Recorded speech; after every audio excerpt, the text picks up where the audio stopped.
नमस्कार दोस्तों आज हम बात करने वाले हैं यूजीसी नेट के पाठ्यक्रम में रखी गई कहानी अपना अपना भाग्य के बारे में। यह कहानी जैनेन्द्र कुमार का है।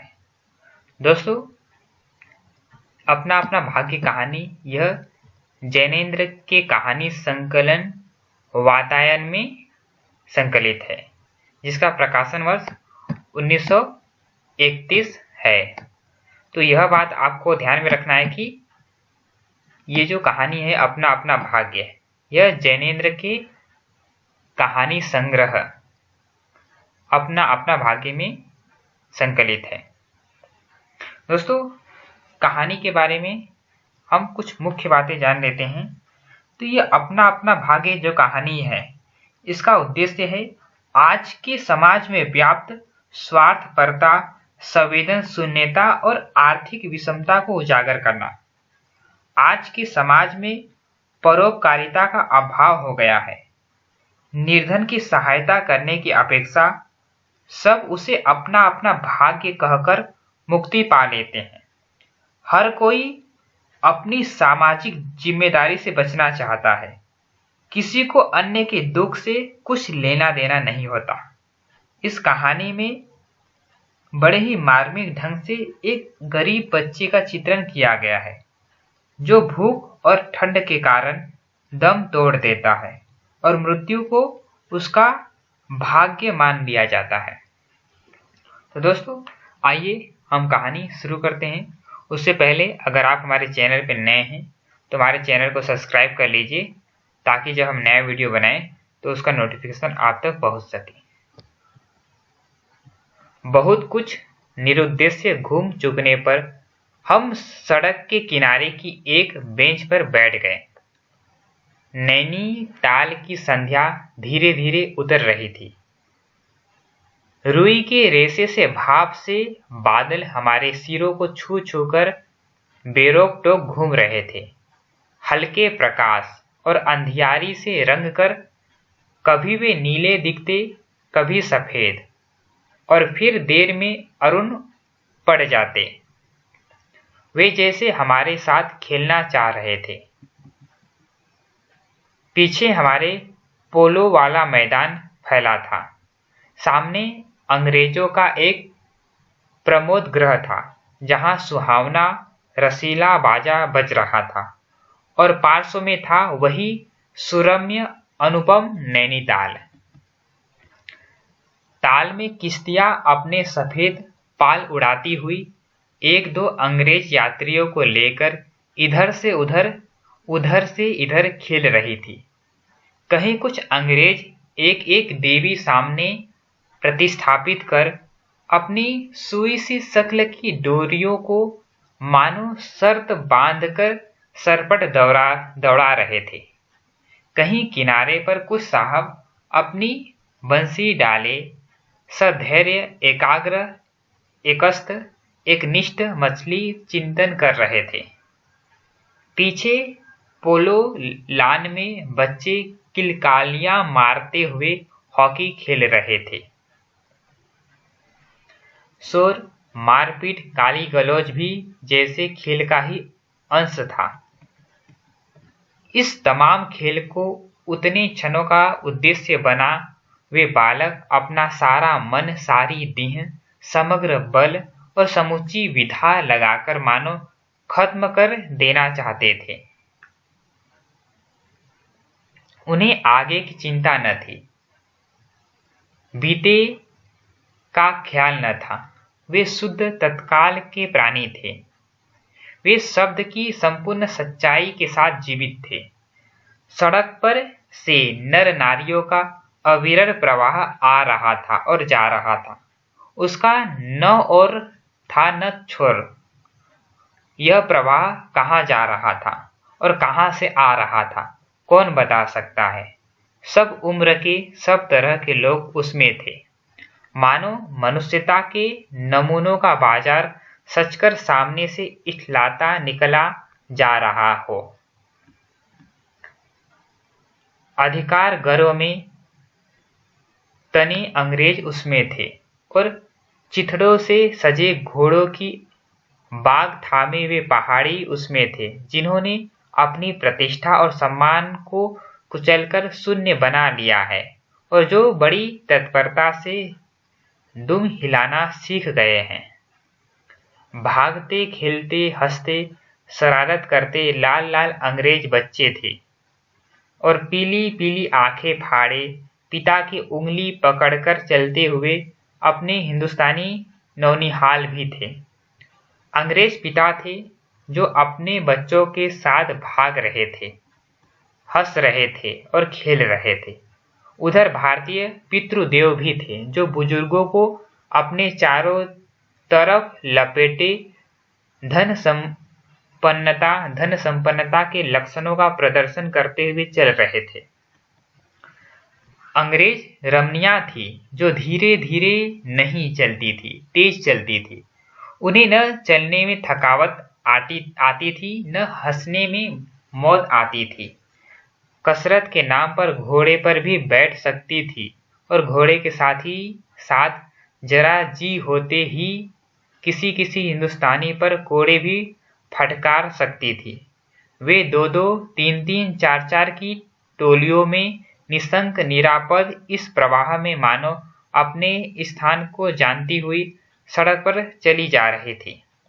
उधर हमारी भारत की कुल लक्ष्मी सड़क के बिल्कुल किनारे दामन बचाती और संभालती हुई साड़ी की कई तहों में सिमट कर लोक लाज, स्त्रीत्व और भारतीय गरिमा के आदर्श को अपने परिवेष्टनों में छिपाकर सहमी सहमी धरती में आंख गाड़े कदम कदम पर बढ़ रही थी। इसके साथ ही भारतीयता का एक और नमूना था, अपने कालेपन को कुरच कर बहा देने की इच्छा करने वाला अंग्रेजिंदा पुरुषोत्तम भी थे जो नेटियों को देखकर मुंह फेर लेते थे और अंग्रेज को देखकर आंखें बिछा देते थे और दुम हिलाने लगते थे। वैसे वे अकड़कर चलते थे मानो मातृभूमि को इसी अकड़ के साथ कुचल कर चलने का इन्हें अधिकार मिला है। घंटे के घंटे सरक गए, अंधकार गाढ़ा हो गया, बादल सफेद होकर जम गए, मनुष्यों का वह ताता एक एक कर छिन्न हो गया। अब इक्का दुक्का आदमी सड़क पर छतरी लगाकर निकल रहा था। हम वहीं के वहीं बैठे थे। सर्दी सी मालूम हुई, हमारे ओवरकोट भीग गए थे। पीछे फिरकर देखा, यह लाल बर्फ की चादर की तरह बिल्कुल स्तब्ध और सुन्न पड़ा था। सब सन्नाटा था। तल्ली लाल की बिजली की रोशनियां दीपमालिका सी जगमगा रही थी। वह जगमगाहट 2 मील तक फैले हुए प्रकृति के जल दर्पण पर प्रतिबिंबित हो रही थी और दर्पण का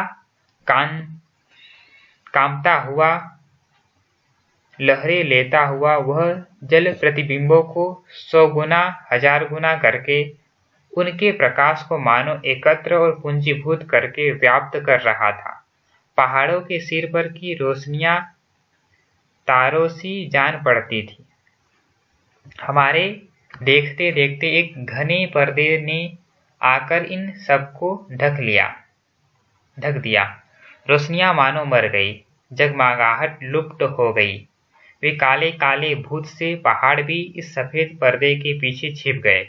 पास की वस्तु भी न दिखने लगी, मानो यह घनीभूत प्रलय था। सब कुछ इस घनी गहरी सफेदी में दब गया। एक शुभ्र महासागर ने फैलकर संस्कृति के सारे अस्तित्व को डुबो दिया। ऊपर नीचे चारों तरफ वह निर्भेद्य सफेद शून्यता ही फैली हुई थी। ऐसा घना कोहरा हमने कभी न देखा था। वह टप टप टपक रहा था। मार्ग अब बिल्कुल निर्जन चुप था। वह प्रवाह न जाने किन घोंसलों में जा छिपा था। उस वृत्ताकार शुभ्र शून्य में कहीं से 11 बार टन हो उठा, जैसे कहीं दूर कब्र में से आवाज आ रही हो। हम अपने अपने होटलों के लिए चल दिए। रास्ते में 2 मित्रों का होटल मिला। दोनों वकील मित्र छुट्टी लेकर चले गए। हम दोनों आगे बढ़े। हमारा होटल आगे था। ताल के किनारे किनारे हम चले जा रहे थे। हमारे ओवरकोट तर हो गए थे। बारिश नहीं मालूम होती थी, पर वहां तो ऊपर नीचे हवा से कनकन में बारिश थी। सर्दी इतनी थी कि सोचा कोट पर एक कंबल और होता तो अच्छा होता। रास्ते में ताल के बिल्कुल किनारे पर बेंच पड़ी थी। मैं जी में बेचैन हो रहा था। झटपट होटल पहुंचकर इन भीगे कपड़ों से छुट्टी पा गरम बिस्तर में छिपकर सोना चाहता था, पर साथ के मित्रों की सनक कब उठेगी, कब थमेगी इसका पता न था, और वह कैसी क्या होगी इसका भी कुछ अंदाज न था। उन्होंने कहा, आओ जरा यहाँ बैठे। हम उस जूते कुहरे में रात के ठीक 1 बजे तालाब के किनारे उस भीगी बर्फ सी ठंडी हो रही लोहे की बेंच पर बैठ गए। 5, 10, 15 मिनट हो गए। मित्र के उठने का इरादा न मालूम हुआ। मैंने खिसियाकर कहा, चलिए भी, अरे जरा बैठो भी।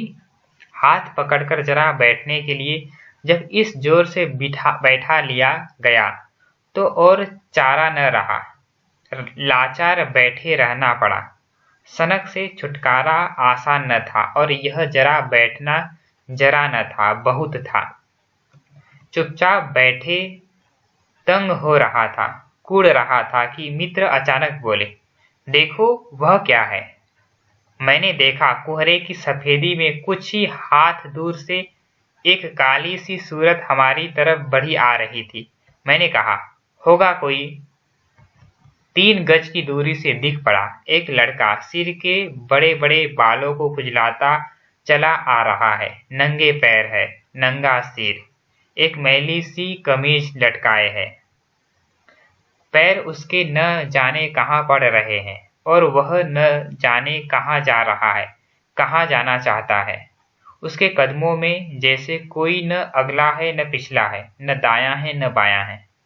पास ही चुंगी की लालटेन के छोटे से प्रकाश वृत्त में देखा, कोई 10 बरस का होगा। गोरे रंग का है, पर मैल से काला पड़ गया है। आंखें अच्छी बड़ी पर सुखी है। माथा जैसे अभी से झुर्रियाँ खा गया है। वह हमें न देख पाया। वह जैसे कुछ भी नहीं देख रहा था, न नीचे की धरती, न ऊपर चारों तरफ फैला हुआ कुहरा, न सामने का तालाब और न बाकी दुनिया। वह बस अपने विकट वर्तमान को देख रहा था। मित्र ने आवाज दी, ए! उसने जैसे जागकर देखा और पास आ गया। तू कहाँ जा रहा है? उसने अपनी सुनी आंखें फाड़ दी। दुनिया सो गई, तू ही क्यों घूम रहा है? बालक मौन मुख फिर भी बोलता हुआ चेहरा लेकर खड़ा रहा। कहाँ सोएगा? यहीं कहीं। कल कहाँ सोया था? दुकान पर। आज वहां क्यों नहीं? नौकरी से हटा दिया। क्या नौकरी थी? सब काम, 1 रुपया और जूठा खाना। फिर नौकरी करेगा? हाँ। बाहर चलेगा? हाँ। आज क्या खाना खाया? कुछ नहीं। अब खाना मिलेगा? नहीं मिलेगा। यूं ही सो जाएगा? हाँ। कहाँ? यहीं कहीं। इन्हीं कपड़ों में? बालक फिर आंखों से बोलकर मुख खड़ा रहा। आंखें मानो बोलती थी। यह भी कैसा मूर्ख प्रश्न। माँ बाप हैं? हैं। कहाँ? 15 कोस दूर गांव में। तू भाग आया? हाँ। क्यों? मेरे कई छोटे भाई बहन हैं, सो भाग आया। वहां काम नहीं, रोटी नहीं। बाप भूखा रहता था और मारता था। माँ भूखी रहती थी और रोती थी, सो भाग आया।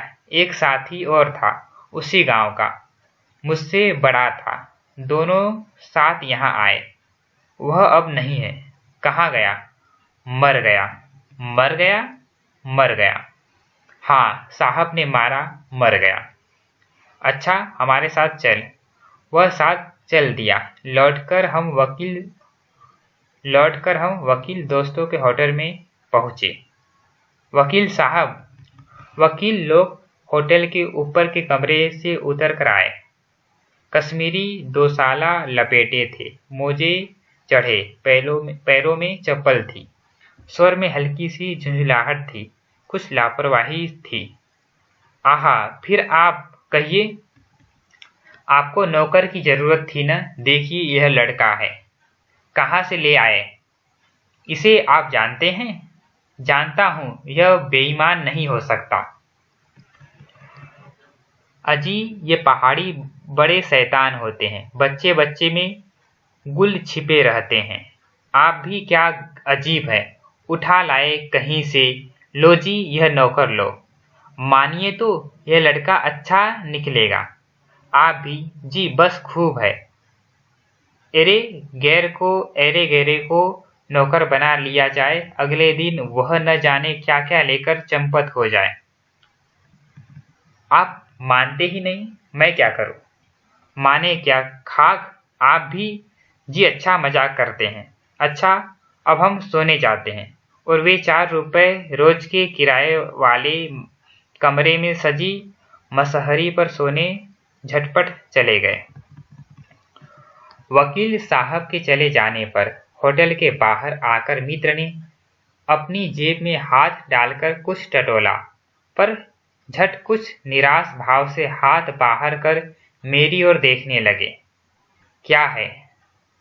इसे खाने के लिए कुछ देना चाहता था। अंग्रेजी में मित्र ने कहा, मगर 10-10 के नोट हैं।